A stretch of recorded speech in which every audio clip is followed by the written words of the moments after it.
c'est Vega, et bienvenue pour la review de l'épisode 149 de Boruto. Alors oui, juste avant de parler de l'épisode en soi, je me demande est-ce que les cartes Gemaki existent vraiment? Parce que, franchement, vu comment c'est présenté, me dites pas qu'il y a que moi qui ai pensé à dire que ça peut être totalement un produit dérivé. On parle quand même de cartes du monde des ninjas existants comme Naruto, etc. Il y a même une carte... qu'on peut voir dans les Dragon Ball, tu vois, imagine que tu peux avoir Goku Super Saiyajin, là tu peux avoir Kakashi mode Sharingan. Voilà, mais à quel moment ils ont pris la photo pour faire ça? Mais voilà, je me suis dit, et c'est tellement méta que ça peut tellement être un produit dérivé. Donc si les Gamaki n'existent pas dans la vraie vie, bah c'est dommage. Faites-en, Sumo Books, ça peut être un putain de produit dérivé. Vous en faites des duels, on aurait dit un épisode de Yu-Gi-Oh! Enfin, on connaît pas vraiment les règles du Gamaki, hein. Mais clairement, c'était libre cours, genre, on sait qu'il y avait des règles, on sait qu'il y a des tournois, que Tento il avait remporté des tournois, etc. Moi, si j'étais vous, voilà, les produits dérivés, ça marcherait. Enfin bref, on va revenir du coup à l'épisode 149, on continue sur la trame du manga avec Tento et Boruto qui du coup rejoint Tento à l'hôtel et il s'aperçoit que l'hôtel a été privatisé par Tento, ce qui n'est pas grand chose pour Tento, hein, on va dire que ça veut dire ça, c'est un gosse de riche, un peu capricieux, mais qui va s'expliquer très rapidement parce qu'il a à peu près le même cheminement que Boruto, il voulait que son père le voie tel qu'il est. C'est ça, parce que en gros son père est pas très présent vu que c'est le seigneur du pays du feu, il a pas mal de choses à faire comme Naruto, et il délaisse un peu forcément à contre-cœur son fils. Voilà, et donc vu qu'il savait pas quel cadeau offrir à son anniversaire, il lui avait acheté une black card pour acheter tout ce qu'il voulait. Donc le fils était triste, mais il a accepté, et du coup ça l'a rendu de plus en plus un peu plus égoïste entre guillemets. Du coup il veut que son père reconnaisse sa valeur. C'est pour ça qu'il achète tant de Gemaki qui demande à Boruto un entraînement de ninja. C'est pour devenir lui-même un ninja et apparaître du coup dans les Gemaki. Donc bah c'est quelque chose d'assez intéressant, c'est une thématique qu'on a déjà vue 100 fois, mais ça reste intéressant. Oui, je démonte l'épisode à mort là. Honnêtement, l'épisode était sympa, même si c'est vrai que c'est toujours et encore les mêmes thématiques, etc.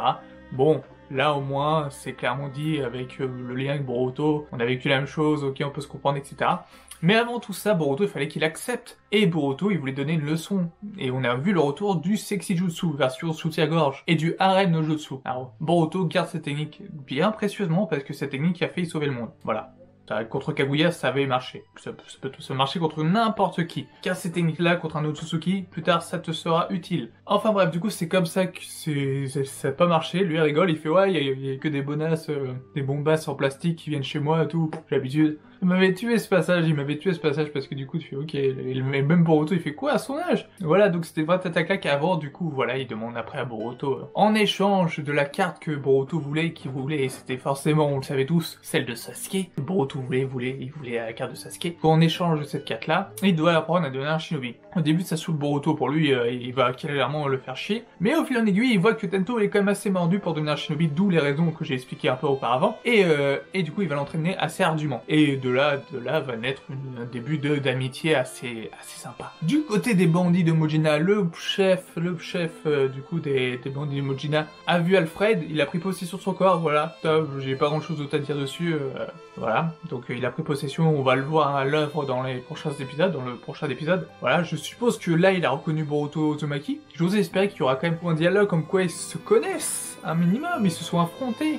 C'est pas rien, je veux dire, j'espère qu'il y aura un truc vraiment sur ça, parce que si on sait pas qu'il apprend pas que Kokule il est mort, bah moi je serais vraiment déçu. Je serais vraiment déçu, ça serait vraiment comme l'arc Kuroto vers le passé, il y avait des trucs sympas, mais au final c'était un peu bâclé. Donc là, vous avez eu le temps de développer quelque chose sur cet épisode avec l'arc des bandits des Mujina, ne bâclez pas, s'il vous plaît. Sachant qu'il reste déjà plus que 2 épisodes. Alors faites-moi quelque chose avec Kokuli quand même. S'il est mort, dites-le à Boruto. Ça pourrait être sympa. Donc voilà, l'épisode était sympa en soi. On a vu un entraînement acharné d'un enfant de riche qui n'est pas du tout amené à vivre en tant que shinobi, en tant que futur seigneur du feu. D'ailleurs, ça ne m'étonnerait pas que plus tard on le voit prendre les fonctions en étant jeune du pays du seigneur du feu. Pourquoi pas? Alors ça m'étonnerait pas qu'on revoie Tento. Et du coup, voir du coup si le fait de Boruto est devenir un maître pour quelqu'un, ça m'a fait penser vraiment à la relation Naruto-Konohamaru. C'était un peu ça, on avait un peu du côté Naruto-Konohamaru, mais voilà.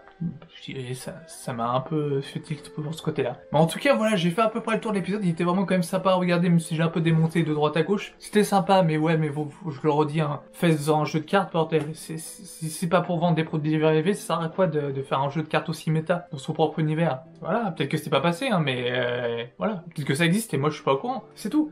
Donc voilà, toi, dis-moi du coup ce que t'en as pensé en commentaire, n'hésite pas à liker, à activer la cloche de notification pour être au courant des prochaines vidéos et à t'abonner si ce n'est pas déjà fait. Et on se retrouve très bientôt pour reparler du coup de l'univers de Naruto et de Boruto. Sur ce, porte-toi bien, je te dis à la prochaine, ciao.